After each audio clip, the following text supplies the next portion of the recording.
You come across the ruins of an old settlement. The rusty iron. You rummage through the ruins of this.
You beat the enemy and find a hidden stockroom nearby.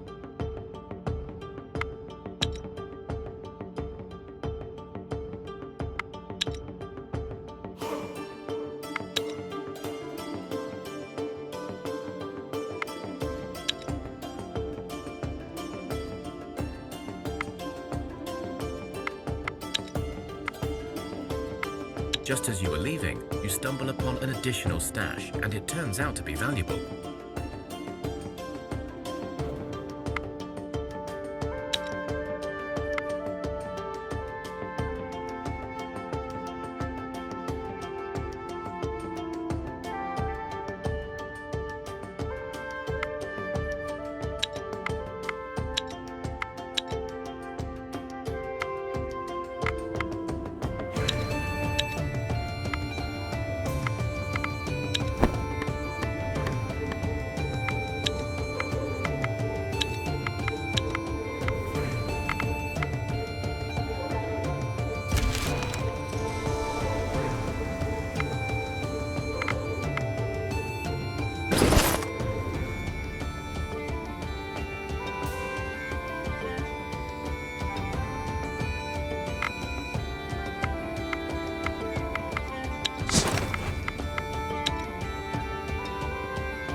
whole land is shaken with tremors. The tremors and wild groans eventually stop, but they leave you with a sense of dread.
The whole land is shaken with tremors. Rodents and thudding footsteps are heard throughout. Many people get bruised and thrown about, but the tremors eventually stop. The night was restless, but filled with uneasy dreams and strange sounds rummaging through the village. As the sun finally rose, you began your day's chores, and all seemed fine, but alas, it was not so. Within hours, you discovered dead animals lying by the village well, and soon after, people began feeling sick. Your well has been poisoned.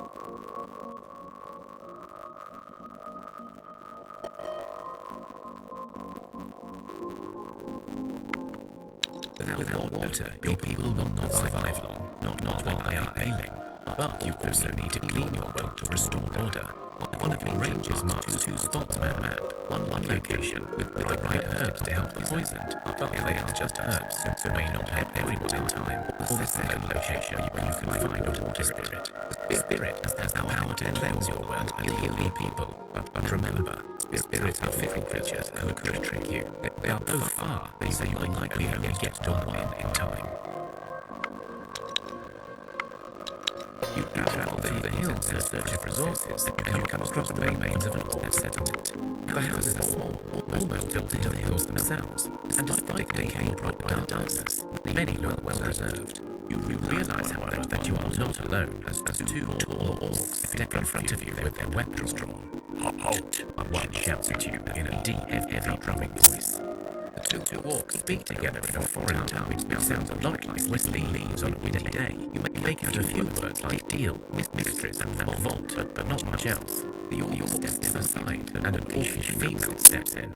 She is even taller, muscular, and holds her head up high as she speaks to you. We got here first, humans don't hear any ideas. The orc woman frowns and her neck take a few steps forward, but she raises her hand to stop them. We're together, you say? Why? We never got anything but hatred and disdain from your kin. Why would we trust you? The conversation goes well, and so you end on a high note. So you see, we both have an image of people in our heads. We think orcs are brutes who eat our children, and from the sounds of it, you think the very same of us. If we give you our tools, you may not find anything of use in the vault anyway. But if we work together, you keep your stuff and get half of what's in the vault. And we both learn that trust can be found in the strangest of places. The orc nods and smiles. Oh, fine. You have a silver-tongued human, but I like it. Let's get the vault open, and then perhaps we can even bring it together. Inside the vault, you find a supply of various wooden logs, some minerals, and a huge supply of dry, cured food stocks. You also find a small library, but it is clear that whoever lived here treasured the food and resources more than anything else. You share the spoils and sit by the fire with the orcs. There is an awkward distance between the groups, but it is slow progress. The orcs get up to leave, but their leader turns to you once more. This was a trip to remember, and I would not like it to go to waste on account of our mutual hatred. I give you one of my men. Not a good one, mind you. He's a measly thing, but perhaps he can prove his worth amongst your people. But in return, one of yours will come to live with us. Perhaps this way we learn about each other and rebuild our land differently from before. She looks away, her face frozen in thought.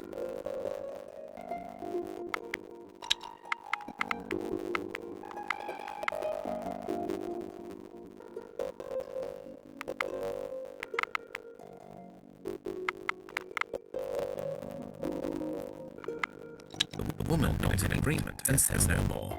One of your people joins the orcs, and one of the orc fighters comes back with you. Both seem uneasy about their new situation, but accept it with grace.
You find the solitary hut of the... Yes, I can, but I haven't survived as long as I have by running a charity. If you wish to be healed, you will do me a favour. Beware, for healing wounds I require food and wood as payment, as well as a favour. I am warning you, even if I fail my fate, you know what, I need someone digging in my...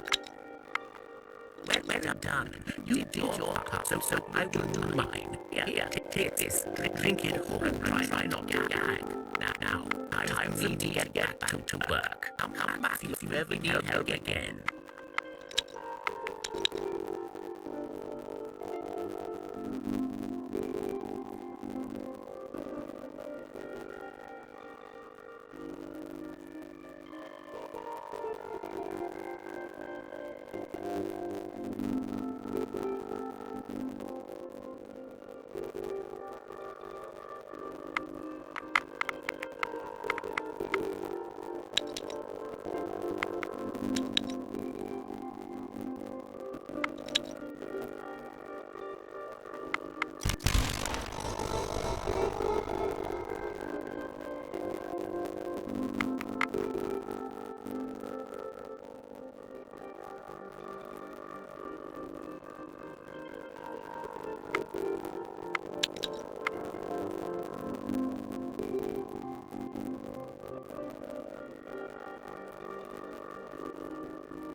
sky is darkened, the air becomes thick and stuffy, and a chilling silence befalls the land. Then a hungry grunter tears across the land, and the sky is torn by a white flash of Perron's fury. A thundering storm comes through the skies, your village is in its path. The storm rages for hours on end. Thunder strikes from the heavens, bringing destruction and fear. Trees fall before your eyes, disturbs fly as the angry wind blasts through every corner of the land. Fires break out when the angry hand of Perron hits hardest. As your people try to stay safe, some inevitably fall prey to small injuries. The storm is nearly over, but the last few angry thrusts seem more vicious than ever. Fires break out all over the place, and the wind threatens to take the weaker into oblivion. It will take much strength to weather this storm. You band together and work hard to limit Perron's destruction. One of the houses burnt down, and there are some small injuries, but overall, you are all safe now.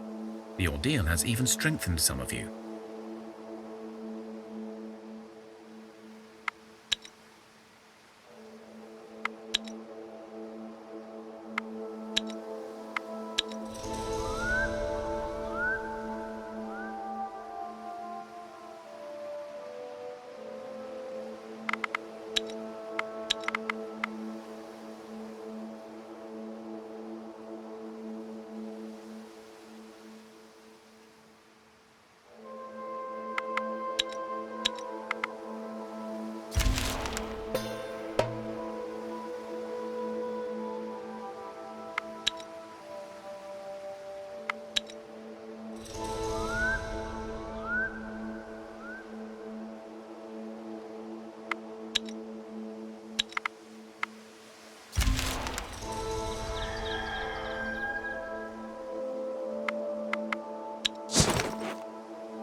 arrive at the spot marked by your ranger and discover a girl sitting on a rock, surrounded by unprecedented greenery and exotic flowers.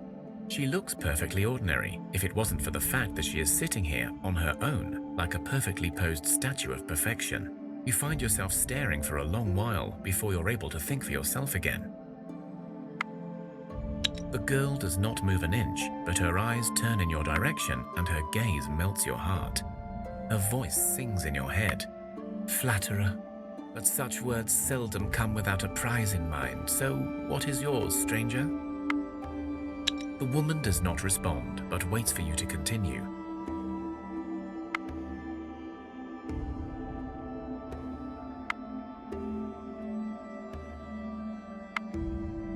The girl looks at you for a time, and you could swear she smiles, or maybe you just wish she did. She then moves her finger ever so slightly to beckon you towards her. You get closer to the enchanting lady, and a warm light washes over you. A brave soul, I like it. We shall play a game, and if you win, I shall grant your wish. She smiles, the sweetest smile that melts your hearts again. The game is simple, my darlings. See that stone over the ridge? You now see an identical rock with an identical woman sitting on it, and a ridge that you swear was not there. If you can approach my sister and take a hair from her head without her noticing you, I shall grant your request. Beware. While I was once a siren, the mistress of the winds and the waters, my sister was Alkonost. A sinister streak runs in her veins even as we dwell here as mere spirits. You turn to the other spirit and try to approach her unnoticed.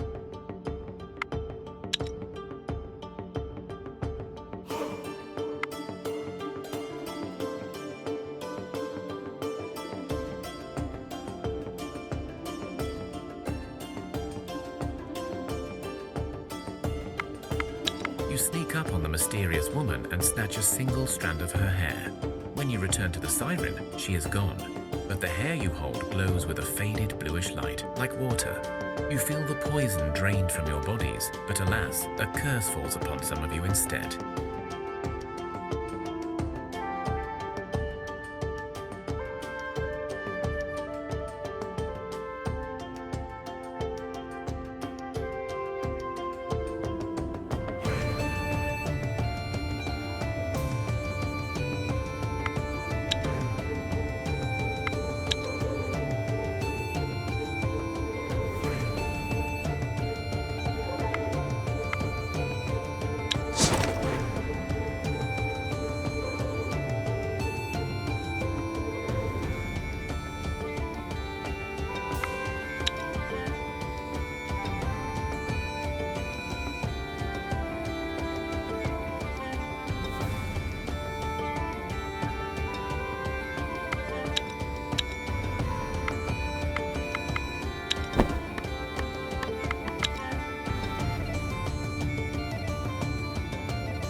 You see some big animal tracks in the snow, most likely a bear. You see at least a couple of distinct tracks, so these bears are sticking together. You track them to a nearby den. You sneak up to the bears and see a small group huddled in the den. With surprise on your side, it should be easier to fight them now. You defeated the bears. In the den, you find a stack of bones and stuff from their victims.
You enter the ruins of an old that Zeadi do not turn to you, but one speaks. Grandchildren have come. Our help they seek, but are they too weak? Another speaks up. They come for aid, but rules have to be laid. We take our food that will change our mood. A wicker basket appears before you, and you know these forefathers will not speak to you more unless you fear. You seek our aid and guidance you shall receive, for each dark curse has its own flavor, and so the relief lies in If your body has been wounded by a dark force and will not heal, cursed you are, and you must speak to the spirits of healing to lift this taint. If your flesh is weakened, you must stand by our table and prove you have the tactical wits to outsmart the curse. If you have been deformed by you have proven yourselves to be worthy offspring. We take the curses away from your souls. Return if you need aid once more.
The Age of Darkness left a hefty mark on Thea, as the nights are forever haunted by the Mares, the souls of the living escaped at night to torment their fellow man.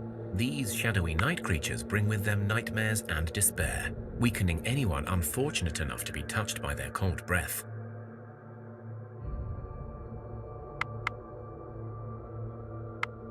Since the veil between our world and the underworld has been torn, the Mares have become a common sight. No one knows for sure why the souls of some living women wander thus at night, but there are ways to try and protect one another.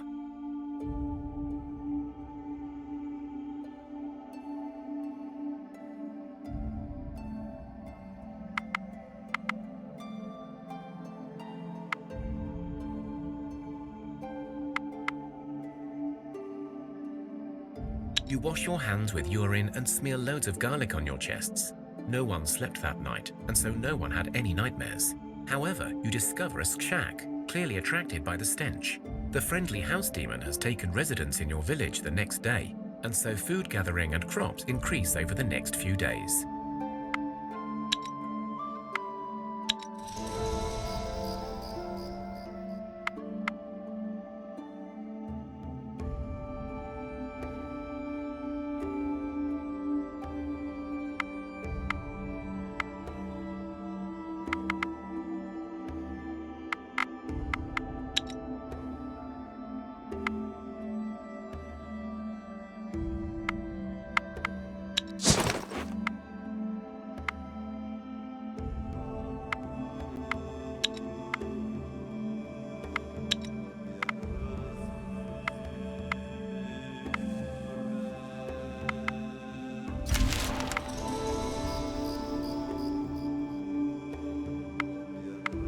You enter the ruins of an old town that Zeadi do not turn to you, but one speak.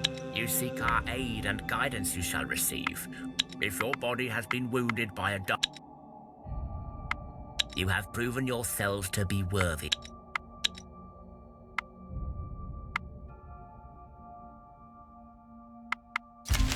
Tonight is the night of the harvest moon, known for its mystical powers.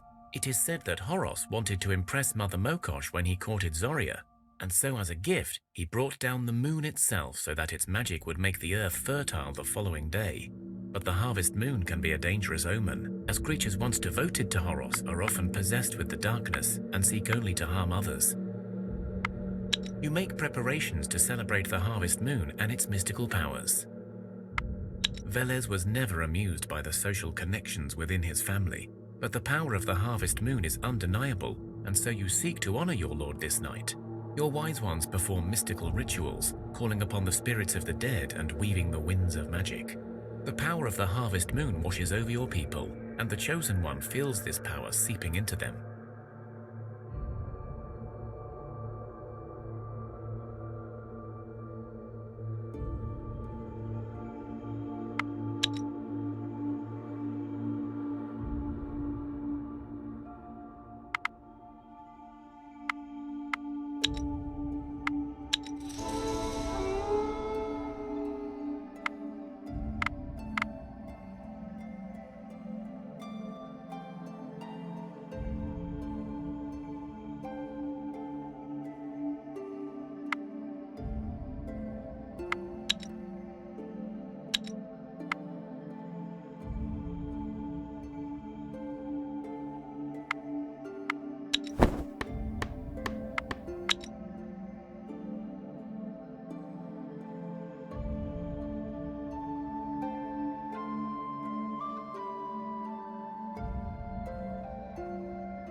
Another night falls over Thea, and restless souls of the damned seek out the living in envy and anger. You can almost feel the approaching wave of these infernal wraiths seeking to burden your souls. But this night, a welcomed guest is seen in the shadows, a Lapiduk, the spirit catcher. This bizarre-looking creature, resembling an overgrown toad with long claws, yellow warts, and a row of razor-sharp teeth, is actually a humble servant of Velez, in the old days tasked with the hunting of wayward souls and misbehaved wraiths, but now hopelessly overfed and ever busy with his task of devouring evil spirits. Thanks to the Lapiduk, your people sleep well this night, and they feel strengthened the next morning.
Hidden away in a quiet alcove, you discover a single house amongst ruins of some old town. There is smoke coming from the chimney and the sound of hammering inside. This is clearly a smithy. You notice an unusually large pile of rocks sitting by the house. As you approach, the hammering stops and a dwarf walks out to greet you. That's far enough, strangers. You do not want to anger Chael. She gets very jumpy, that one. The pile of rocks opens its eyes and stares at you. It's definitely a rock troll. Hey, your village, aye. Well, truth be told, I move around me, and I don't like trust any stranger coming to see me. Unless I want you to, you will not find your way here, hence the invite. And this brings me to why you did find me. I have a wee problem, and if you help, I will give you a full set of armor with some good weapons and all. You see, I've got me a kind of, well, a female problem. Well, it's kind of embarrassing. You know, us fallen dwarves, that is, the ones who stayed behind when the darkness came, we tend to be solitary types, at least when it comes to females. After all, no dwarven woman chose this sad fate, at least not one I know of. In any case, the story cut short, there is a cute demon girl, the nice type, mind you, living nearby, and, well, I tried impressing her with my smithing, but she doesn't like weapons. I tried sweet talking, but turns out it ain't my best feature. So if you go and convince her to go out with me, I will give you the prize. This is a serious matter, mind you. She can get a bit nasty if you're not careful, and I've been trying for decades now. Anyway, I don't know how much you do know of them water demons, but just try not to dance with her. And probably avoid going for a swim, and, well, just be careful. She's a sneaky one. Excellent. Here's a map of the local area.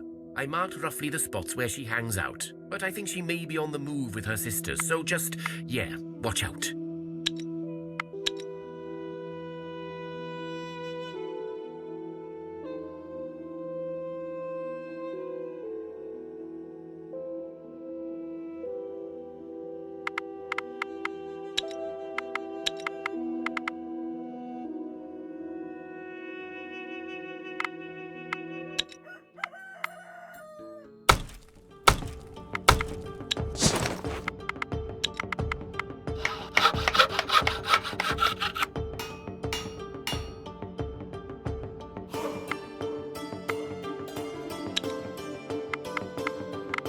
Another night falls over Thea, and restless souls of the damned seek out the living in envy and anger. You can almost feel the approach. Thanks to the Lapidook, your people sleep.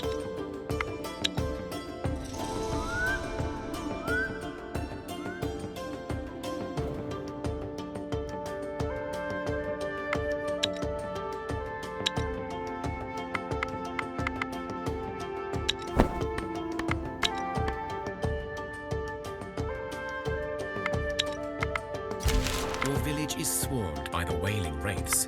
They are a force of pure darkness, a menacing wave of tormented souls who seek nothing but the destruction of all life.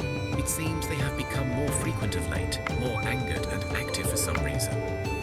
You know an old ritual that involves a test of your endurance and strength, but if successful, you can ward off the wraiths.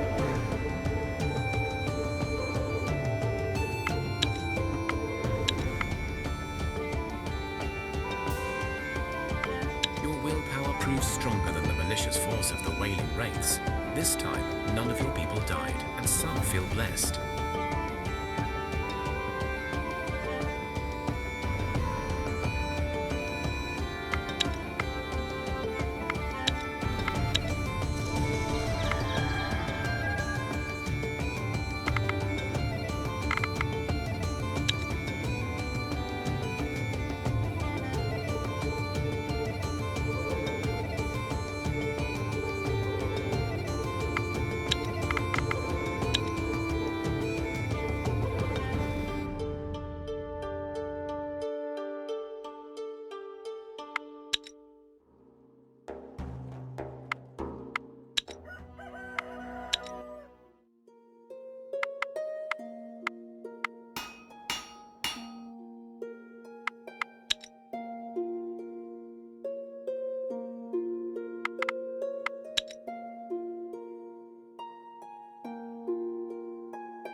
You find the silver statue, and it depicts some elven archer. Perhaps there used to be an elven settlement here long ago, but now there is little else than rubble. A cave and some dried up trees. You do, however, see a werewolf sitting at the feet of the statue, convulsing and throwing up.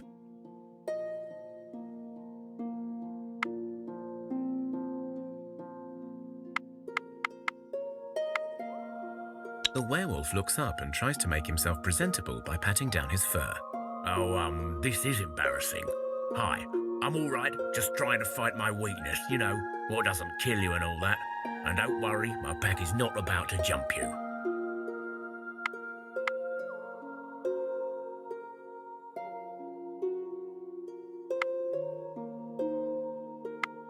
Yeah, pretty much.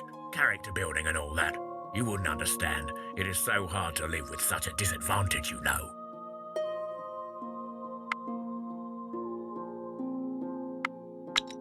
I never said I was weak, just that having this vulnerability is tough in the alpha male type of society that I run in. Anyway, I bore you. So what's your deal here?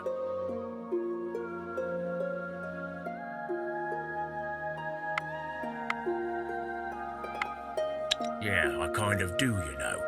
I mean, I did just say I'm using it, right?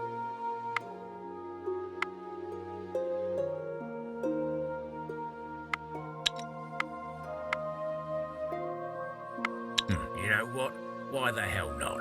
I don't need the whole damn thing, and I don't feel like fighting. So here, have some of the silver. When you try to scout this place later, you find a lot of blood, and both the wolf and the statue are gone.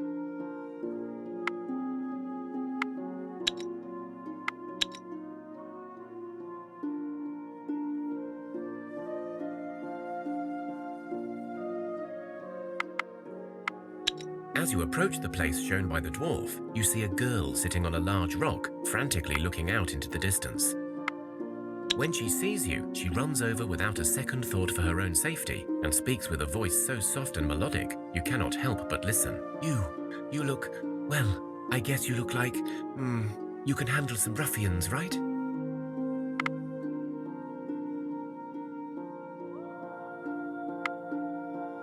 I had 4 children, my nieces and nephews, yes. I was going to take them home and I was set upon by a band of orcs. They took the poor little ones. Oh, what will I do now? I was on my way home. It's not too far from here, and we thought we were safe. Now there is no time to chat. We must find them now, and I would help, only I am so weak. These orc brutes have surely harmed my little ones. Oh, please help. Go out with the dwarf. What are you talking about? There are children at stake here. Yes, I will do as you say. You must go now. I will mark on your map where I last saw them. Hurry.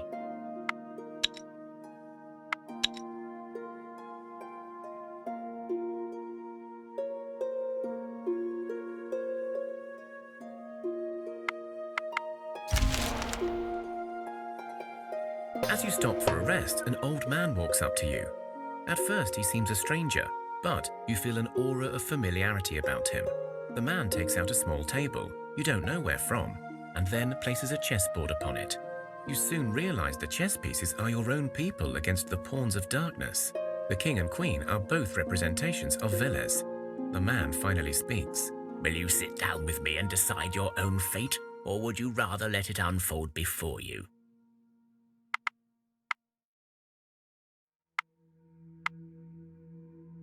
Your devotion to Velez is righteous, but remember that you must forge your own fate in his name as well. The man dissolves into thousands of little snakes that slither away in all directions. The table and chessboard now look like an old tree stump and nothing more. You feel a blessing fall upon your party, and any curses your people held are lifted.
You thought you're sneaking up on the band of orcs, but as you lay there observing, a female voice speaks behind you. So, the demoness sent some minions. I'm surprised that you should serve her kind.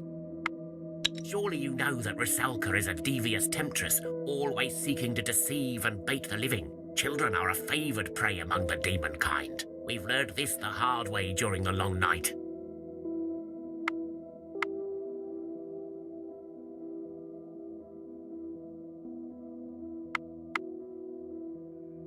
Real pretty, long black hair, looks kind of wet all the time. Her voice is all sweetness, and yet she's on her lonesome, out here, wearing nothing but a skimpy dress to barely cover her bosom. Sounds about right? You ever wonder how something that fragile wasn't even a tad scared of you?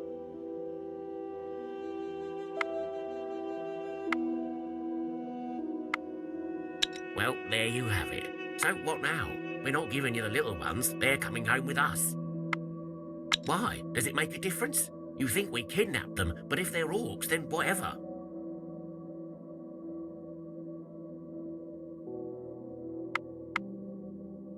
They are neither. One is either a very ugly human or a wee goblin, but in any case, I ask again, what of it?